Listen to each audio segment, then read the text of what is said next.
আসসালামু আলাইকুম।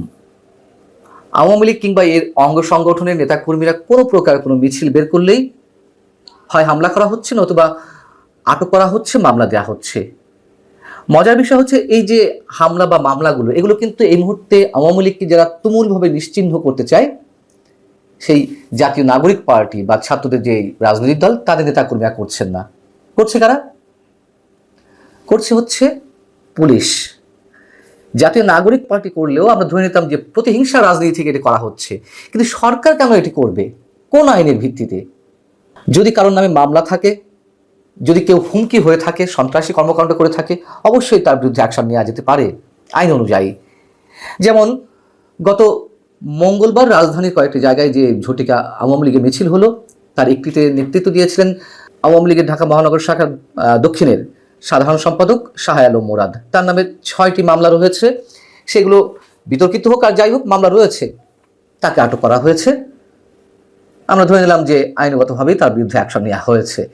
কিন্তু বৃহস্পতিবার চট্টগ্রামের বহদ্দার হাটে যুবলীগ যে ঝটিকা মিছিল করলো এবং সেই মিছিলের দৃশ্যটি যখন ভাইরাল হলো, তার পরপরই তাদের মধ্যে কারা কারা ছিল সেরকম চিহ্নিত করে 5 জনকে আটক করা হয়েছে। কি কারণে? তারা কি কোনো প্রকার সন্ত্রাসী কর্মকাণ্ড করছিল, ভাঙচুর করছিল, তাদের নামে কোনো মামলা আছে?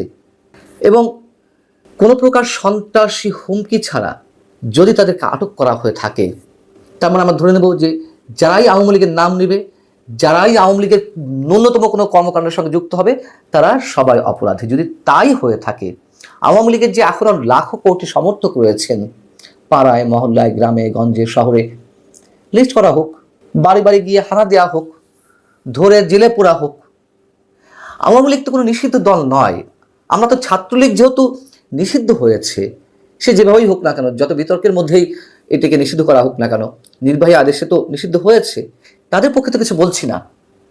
আওয়ামী লীগ তো এখনো নিষিদ্ধ হয়নি, নিষিদ্ধও করবেন না। আবার তাদের নামগন্ধ কেউ নিলে বা কোনো প্রকার মিছিল বা যে কোনো ধরনের কর্মকাণ্ড চালানো হলে তাদেরকে আটক করা হবে, এটা কোন ধরনের আইন? নিষিদ্ধ করে দিন, সমস্যা কি? আওয়ামী লীগ যে চরিত্র আমাদের সামনে উপস্থাপন করেছে, 15.5 বছর ধরে জামায়াত ইসলামী কিংবা বিএনপি কাউকে নামটি দেওয়া হয়নি, যদিও নামটি দেওয়া হয়েছে, গড়ে গায়েবী মামলা হয়েছে, আটক করা হয়েছে, এক একজনের নামে 300-400 মামলা দেওয়া হয়েছে, কোর্টের বারান্দাতে মানে অনেকের সারা বছর কেটে গেছে। এ তো দেখছি আওয়ামী লীগের চেয়েও ভয়ঙ্কর চরিত্র ধারণ করছে সরকার। কি কারণে? সরকার কি কারণে ভয় পাচ্ছে? নিষিদ্ধ বা কেন করা হচ্ছে না? আর নিষিদ্ধ করলেও অথবা যেই প্রক্রিয়া চালানো হচ্ছে, যে স্টিম রোলার, তাতে করে কি এই দলকে নিশ্চিহ্ন করা সম্ভব হবে?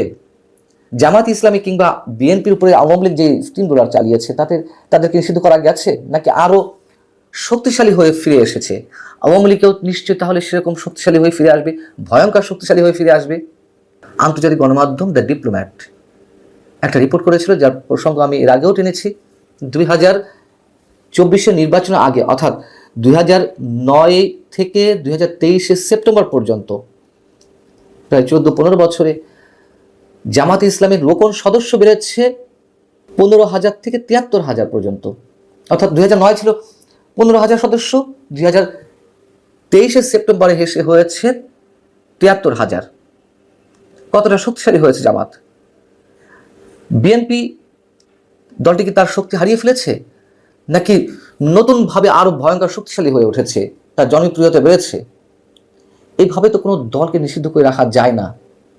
যারা নিষিদ্ধের দাবি তুলছেন তাদেরও কোনো এখতিয়ার নেই, এই জন্য তারা কখনো গরম গরম সুরে কথা বলছেন, কখনো নরম নরম সুরে কথা বলছেন। এর দ্বারা আসলে দেশের কোনো লাভ হবে না। এবং আওয়ামী লীগের বিরুদ্ধে মানুষের যে বিস্ফোরণটি ঘটেছিল, তার তো এসব কারণেই। আওয়ামী লীগকে যে করুণ পরিণতি বরণ করতে হয়েছে, এই সরকার কি একটু ভাবে না যে তারা যা করছে একেবারে দলীয় একটি সরকারের মতো আচরণ করছে, অথচ সেটি নাকি অন্তর্বর্তী সরকার? এই কথাগুলো বললে আমাদেরকে কারো না কারো দালাল বানিয়ে দেওয়া হয়।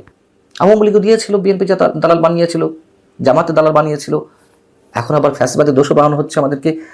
আমাদের কি স্বার্থ? কোনো স্বার্থ নেই। চাই যে এই দেশটা, এই সমাজটা একটা সুস্থ রাজনৈতিক ধারার মধ্যে দিয়ে যাক। এবং যে সংস্কার বলে চিৎকার করা হচ্ছে, তা কি কারণে? সুস্থ একটা রাজনৈতিক ব্যবস্থা সৃষ্টি করার জন্যই তো, এটাই তো উপলক্ষ্য। যদিও কিছুই হবে না আমরা জানি, কিন্তু তাদের সেই গলা ফাটানোর চিৎকারের শব্দগুলো যদি আমরা নিয়ে আসি, তাহলে এটি কোনো সংস্কারের পর্যায়ে ন্যূনতম কোনো স্বাক্ষর রাখে?